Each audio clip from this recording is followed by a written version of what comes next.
मेरा कोई नहीं है आपके सिवा।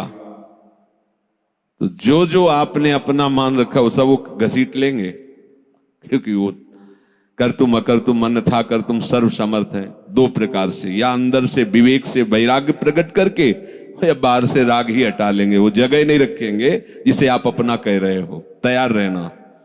और यदि वास्तविक हृदय से ऐसी बात आ जाए तो उसी समय वो महात्मा हो गया। उसी समय करो सद्य, सद्य माने तत्काल, क्षिप्रम भवति धर्मात्मा, उसी समय बहुत जल्दी वो महात्मा बन जाता है। कितना सुंदर सिद्धांत है। रहो न कबहू कतहू कछु मेरो अपनो काम। अब अपने लिए कोई कार्य नहीं रह गया है। अपने लिए कितना कार्य था कि संसार में कोई हमारा न रह जाए। लोग रोते हैं इस बात का कि हमें संसार में कोई प्यार नहीं करता, कोई अपना नहीं। तो यही तो सिद्धि है। आओ इधर, हमारे मार्ग में ये लाभ है कि कोई हमें प्यार न करे। भर्तृहरि जी ने भगवान शंकर जब प्रसन्न हुए, प्रकट हुए, तो वरदान मांगा कि कभी कोई सम्मान से मुझे एक टुकड़ा भी न दे, क्योंकि ये सम्मान, ये प्यार प्रभु से विमुख कर देता है।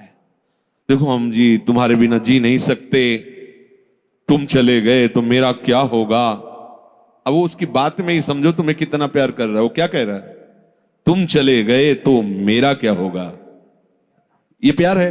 क्या सोच रहा है वो, मेरा क्या होगा। बस पकड़ लो, कोई तुम्हारा नहीं।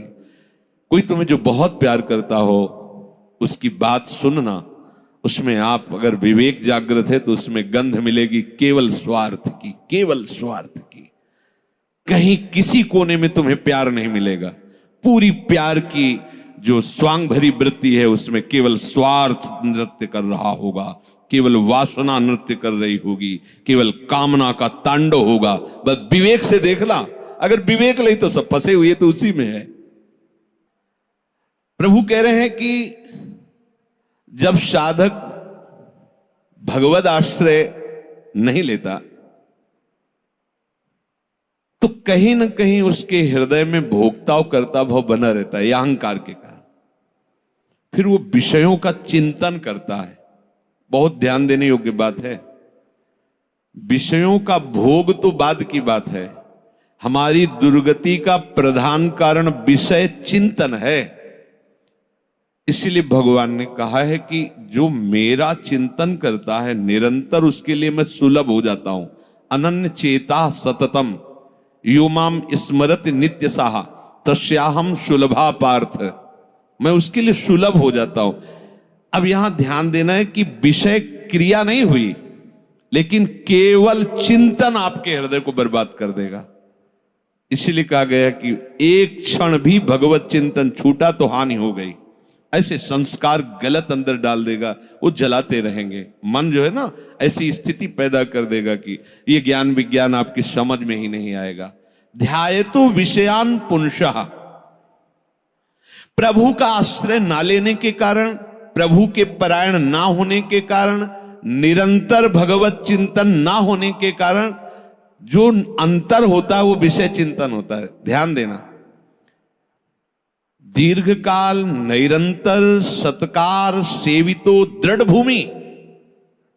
जब दीर्घकाल तक निरंतर भगवत चिंतन का अभ्यास किया जाता है तो दृढ़ भूमि वो इतना पक्का हो जाता है कि फिर आप छोड़ना भी चाहो तो नहीं छोड़ सकते। जैसे विषयी पुरुष भले कहीं भागवतिक स्थान में भी बैठा हो पर वो अपना ही दृश्य देखेगा, अपना ही चिंतन करेगा। ऐसे भागवतिक पुरुष भले ही वो विषय प्रपंच में बैठा हो लेकिन वो अपना ही दृश्य देखेगा, अपना ही चिंतन करेगा।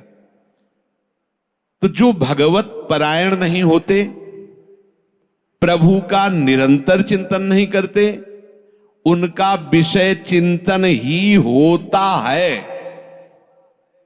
वो विषय चिंतन ही करता है ऐसा नहीं कह रहे, स्वाभाविक होता है विषय चिंतन उससे, क्योंकि भगवत परायण नहीं है, निरंतर भगवत भजन का अभ्यास नहीं किया तो होगा क्या, विषयों को भोगता रहा है।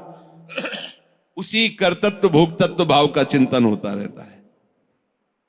ये बहुत खतरनाक स्थिति, प्रायः इसी स्थिति में पूरा संसार है।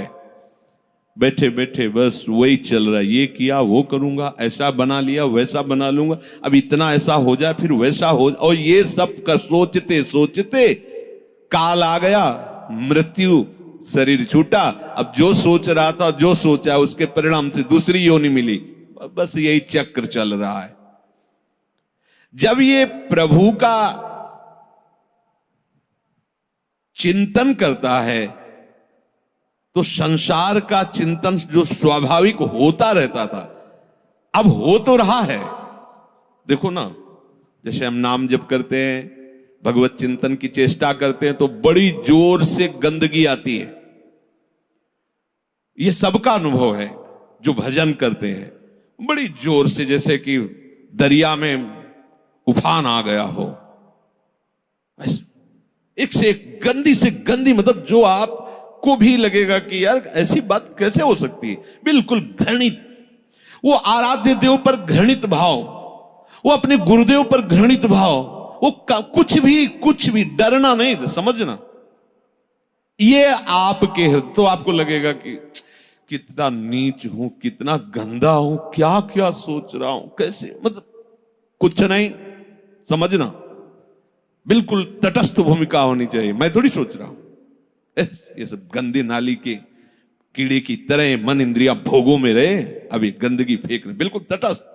अरे मैं प्रियाजू के लिए क्या सोच रहा हूं, मैं लालजू के लिए क्या सोच रहा हूं, और मैं गुरुदेव के लिए क्या, बिल्कुल नहीं। ये बेईमान लोग हैं, ये हमको भयभीत करेंगे, हमारी निष्ठा बिगाड़ेंगे, हमारा भाव बिगाड़ेंगे, बिल्कुल नहीं मानना। ये हम बहुत खूब अनुभूत सोची समझी बात कह रहे, खूब साधकों से मिली हुई बात।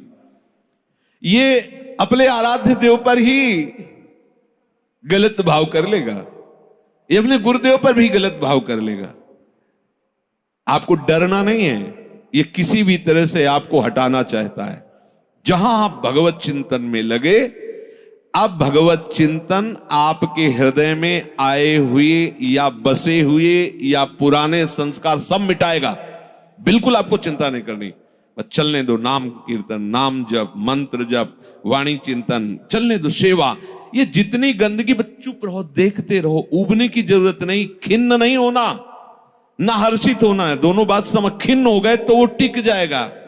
ऐसा क्यों नहीं है, उसमें गंदगी। जब धुलाई हो रही तो निकलेगी सब बाहर, शांत एकदम। बहुत गंभीर होना चाहिए उपासक, इस स्थिति वाले को एकदम घबराना नहीं चाहिए।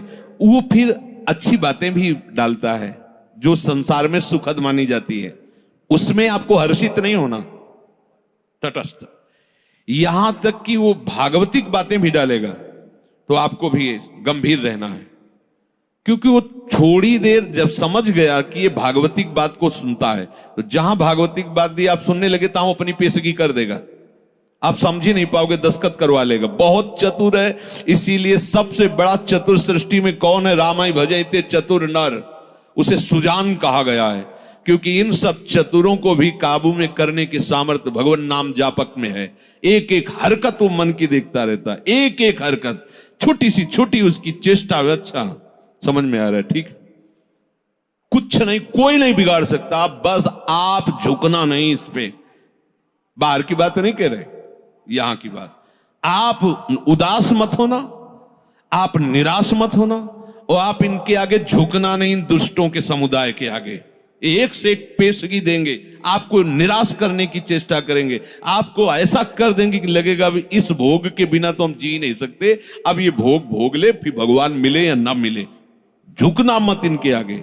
ये दुष्ट प्रवृत्तियां आपको रौंदने की चेष्टा कर, और आप तभी नहीं झुकेंगे जब मत परायण भगवदास। अगर भगवदास तरेरी तो बातें बोलते रहो, कुछ चले होने वाला, वो अपने आप वहीं आपको आकर्षित कर लेंगे। तो जो भगवद आश्रय छोड़ चुका है और संसार का आश्रय लिए है, तो चाहे जितनी चतुराई करे, संसार का ही चिंतन होगा। और संसार का चिंतन है विषयों का चिंतन, और विषयों का चिंतन है दुर्गति। स्पष्ट समझ लीजिए, क्योंकि विषय चिंतन में राग, प्रियता आसक्ति पैदा होती है।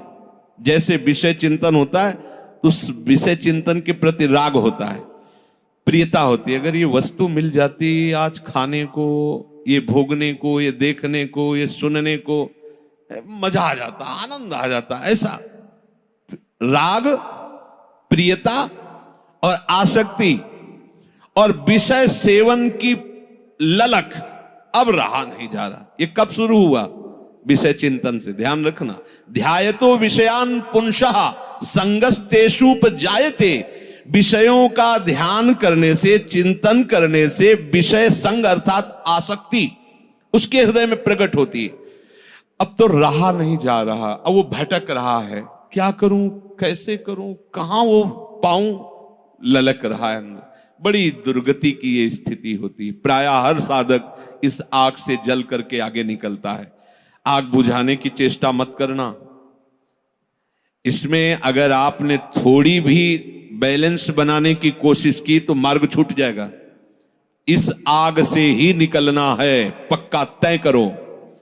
आग को बुझा करके निकलना है, कभी नहीं, निकल ही नहीं सकते। और जब आप इस आग में कूदोगे तो ये आग जलाएगी नहीं, चंदन हो जाएगी।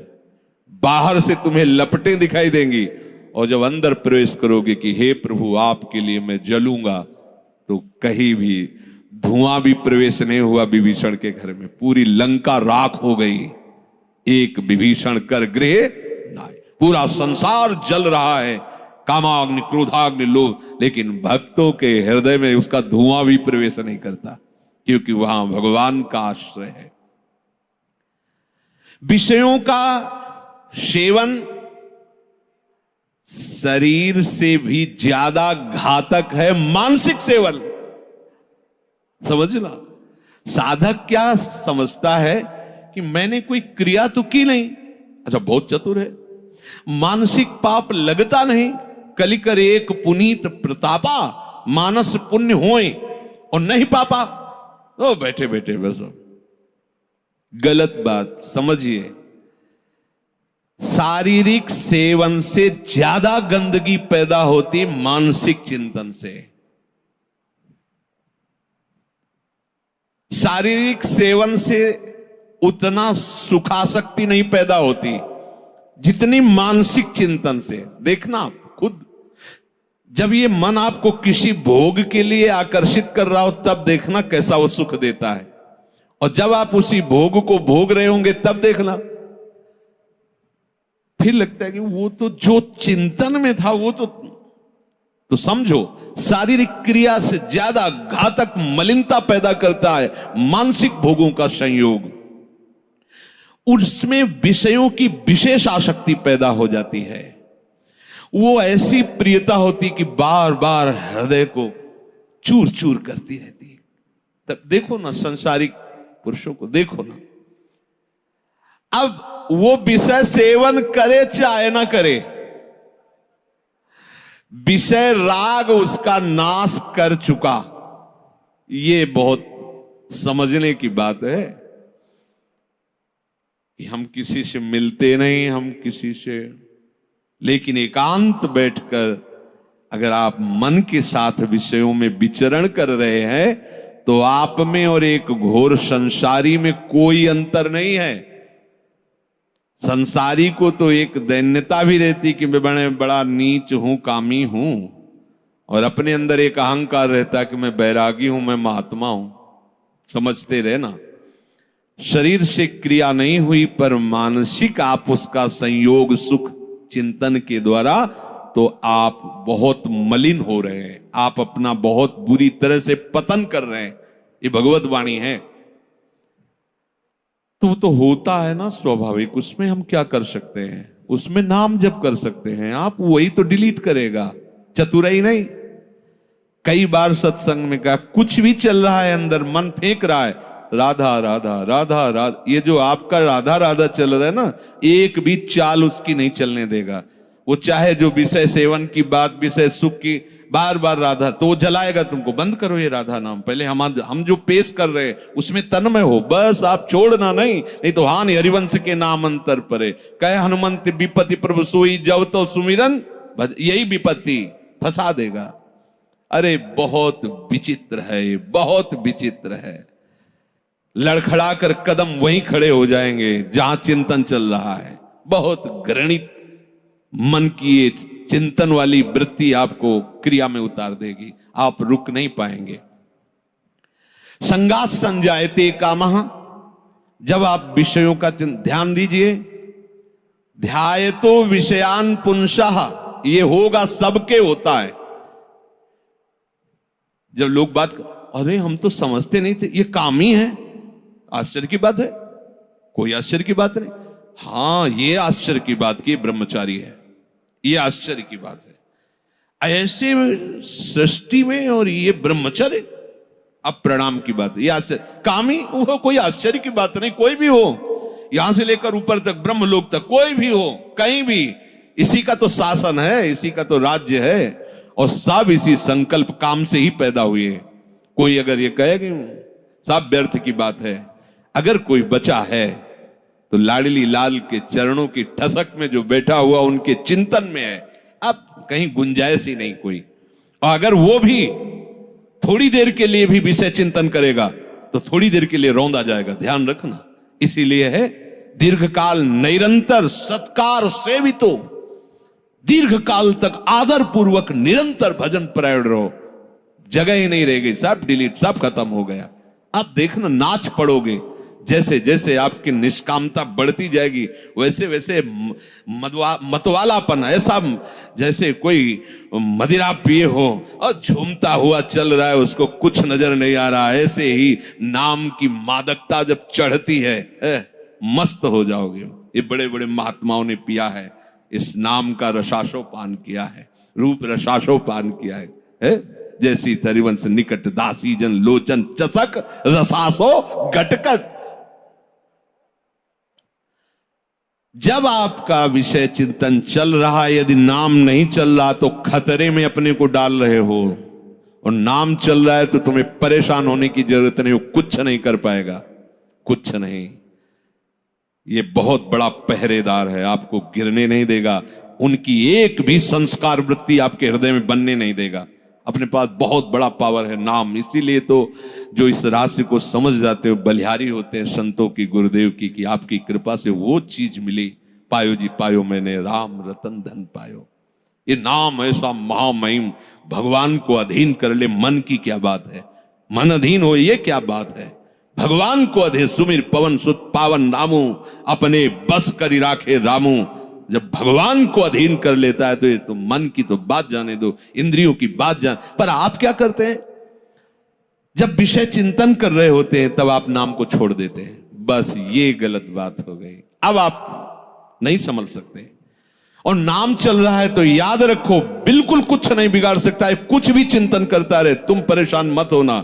ये अपने आप आपके सामने शरणागत हो जाएगा, मन शरणागत हो जाएगा, अपने आप हो जाएगा। आप जैसा चाहोगे वैसे ही चलेगा। बस नाम न छोड़ना, नाम छोड़ दिया फिर ये बातों से बस में होने वाला नहीं है। बहुत ही ये दुर्जय शत्रु है मन, दुर्जय शत्रु है। नाम की कृपा से जब ये मित्र बन जाता है तो इससे बड़ा सुख देने वाला भी कोई नहीं होता, ये भी बात समझ लेना। और जब नाम नहीं चलता है, विषयों का चिंतन करता है, तो इससे बड़ा दुख देने वाला कोई दुश्मन नहीं है। संगास्तेषु उपजायते, ये मन चिंतन करके विषयों में राग पैदा कर देता है। कैसे वो भोग मिले, अब तो जीवन बेकार लगता है बिना उसके भोगे। अब तो, और सही बात, न उसे रात में नींद आती है, न दिन में उसे किसी से मिलना अच्छा लगता है। जैसी प्रेमी की स्थिति होती ना, ऐसे कामी की भी हो जाती है। बस उसको वही बात, कब मिले, कब देखूं, कब भोगूं, बस अंदर जिस विषय में तन्मय हुआ वो इसी विषय के लिए। अब जब वो प्रबल कामना हो जाती है तो कामात क्रोधो भी जायते। यदि कामना की पूर्ति हो गई तो भयंकर दोष पैदा हो गया, लोभ, और भोगूं और मिलूं, कभी एक क्षण के लिए ये भोग हमसे दूर ना हटे। और कहीं प्रतिकूलता पैदा हो गई तो भयंकर दोष पैदा हो गया, क्रोध। दोनों में हानि है। कामना से कभी किसी का कोई मंगल नहीं हुआ है। अगर काम की पूर्ति होती है तो भयंकर लोभ पैदा हो जाएगा। कैसा लोभ पैदा हो जाए, ये ऐसे ऐसे, इतना नहीं, ये शरीर नहीं, वो शरीर, ये वस्तु नहीं, वो वस्तु, बढ़ता चला जाएगा, वो घोर व्यभिचारी हो जाएगा। और अगर प्रतिकूलता हुई तो क्रोध पैदा हो जाएगा। ऐसा क्रोध पैदा हो जाएगा कि वो जिसको कहता है कि मैं तुम्हें बहुत प्यार करूं, उसी को मार देगा, वो हिंसा कर देगा। ये बिल्कुल समझने की बात है। अगर उसकी कामना भरपूर हो चुकी है, संकल्प बन चुका है और उसकी पूर्ति में बाधा होगी तो भयंकर क्रोध, और क्रोध जहां प्रकट हुआ, कामः क्रोधोद भी जायते क्रोधात् भवति सम्मोह। अब जहां क्रोध प्रकट हुआ, अब उसमें मूढ़ता छा गई। ये करना चाहिए, ये नहीं करना चाहिए, खत्म हो चुका। अब उसमें और पशु में कोई अंतर नहीं है, उसमें और राक्षस में कोई अंतर नहीं।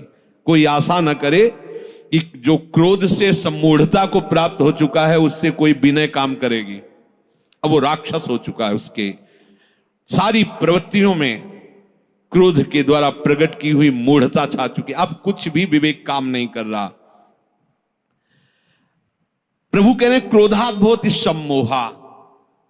ऐसी मूढ़ता छा जाती है जो विचार की गुंजाइश नहीं रह जाती। वो रो रहा है सामने, या कोई, अब देखो रसेंद्री की ऐसी प्रबलता हुई, पशु पक्षियों को मार के खा रहा है जीव। कैसी कैसी, देखो मतलब हमें कोई जरा सा कष्ट दे तो हमें पीड़ा होती है। आप देखो एक छोटी चींटी जा रही हो, आप एक तिनके से ऐसे छूने की चेष्टा, वो भागने की चेष्टा करेगी, अर्थात वो बचना चाहती है। ऐसे हर जीव है। कैसी मूढ़ता छा गई, जीवों की हत्या करके उनके शरीर को खाते हैं। मनुष्य बढ़िया कपड़ा पहन करके, बढ़िया सुंदर है, भोग सामग्रियां हैं, खाइए पिए, खूब भजन कीजिए, नाम कीर्तन कीजिए, भगवद आश्रित, किसी को कष्ट देने के लिए, अपनी रसेंद्री के लिए। ऐसे ही प्रत्येक इंद्री के लिए जो कामना युक्त हो जाता है वो आसुरी भाव है, राक्षस है। वो देखने में केवल लगता है मनुष्य।